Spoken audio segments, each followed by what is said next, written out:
நான் வந்து லாஸ்ட் வீடியோவில் சொல்லியிருந்தேன், இது மாதிரி வந்து கெருகம்பாக்கத்தில் நான் போயிருந்தேன். எனக்கு நிறைய செடி எல்லாம் கிடச்சிச்சு அப்படின்னு சொல்லி. அதில் வந்து வெள்ளை கரிசலாங்கண்ணி நிறையா எடுத்துகிட்டு வந்தேன். ஆனால் எனக்கு வந்து ஊனி வைக்க நேரம் இல்லை. சப்போஸ் அது மாதிரி யாருக்காவது நிறையா செடி கிடச்சிச்சு, ஊனி வைக்க நேரம் இல்லை, என்ன பண்ணுங்கள், இந்த மாதிரி ஒரு கப்பில் தண்ணி எடுத்து அதில் போட்டு வச்சுருங்க செடியை.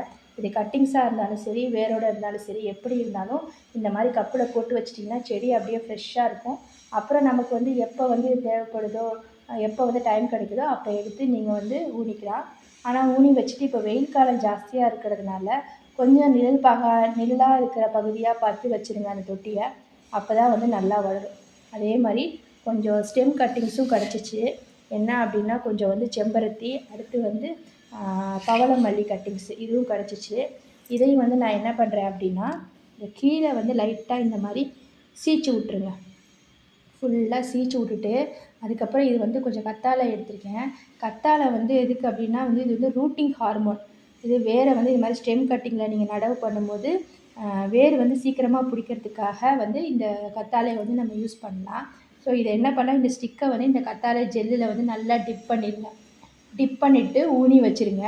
உங்களுக்கு வந்து வேர் வந்து சீக்கிரம் பிடிச்சி நல்லா செடி வளர்கிறதுக்கு ரொம்ப யூஸ்ஃபுல்லான வந்து ஒரு ரூட்டிங் ஹார்மோன் தான் இந்த வந்து கத்தாழை. ஸோ இந்த மாதிரி ஸ்டெம்மை ஆனால் பண்ணுறதுக்கு முன்னாடி இந்த மாதிரி ஸ்டெம்மை லைட்டாக வந்து சுரண்டி விட்டுருங்க.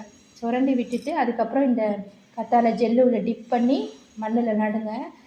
கோகோ பீட் இருந்துச்சுன்னா வந்து கோகோ பீட்டில் வந்து நடலாம். ஏன்னா கோகோ பீட் வந்து சீக்கிரமே வேர் பிடிக்கிறதுக்கு ரொம்ப யூஸ்ஃபுல்லாக இருக்கும்.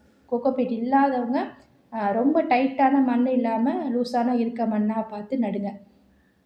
அதே மாதிரி இன்னொரு இன்ஃபர்மேஷன் என்ன அப்படின்னா, இப்போ தொட்டியை வந்து நீங்கள் வைக்கிறது வந்து கொண்டு போய் அப்படியே டைரக்ட் சன்னில் வைக்கக்கூடாது. ஏன்னா வெயில் வந்து ரொம்ப ஜாஸ்தியாக அடிக்குது. ஸோ மொட்டை மாடி இருந்துச்சுன்னா ஓவர் டேங்க்கு கீழே, இல்லை வேறு ஏதாவது ஒரு பெரிய செடி இருக்குன்னா அதுக்கு கீழே நிழலாக இருக்க பகுதியில் மட்டும்தான் இப்போ நம்ம நடணும். டைரக்ட் சன்னில் போய் எடுத்துகிட்டு போய் வச்சிங்கன்னா செடி வந்து காஞ்சி போயிடும், வராது. ஸோ இந்த மாதிரி நல்ல யூஸ்ஃபுல்லான இன்ஃபர்மேஷனுக்கு எங்கள் யூடியூப் சேனலை சப்ஸ்கிரைப் பண்ணுங்கள். இன்ஸ்டாகிராமாக இருந்தால் ஃபாலோ பண்ணிக்கோங்க.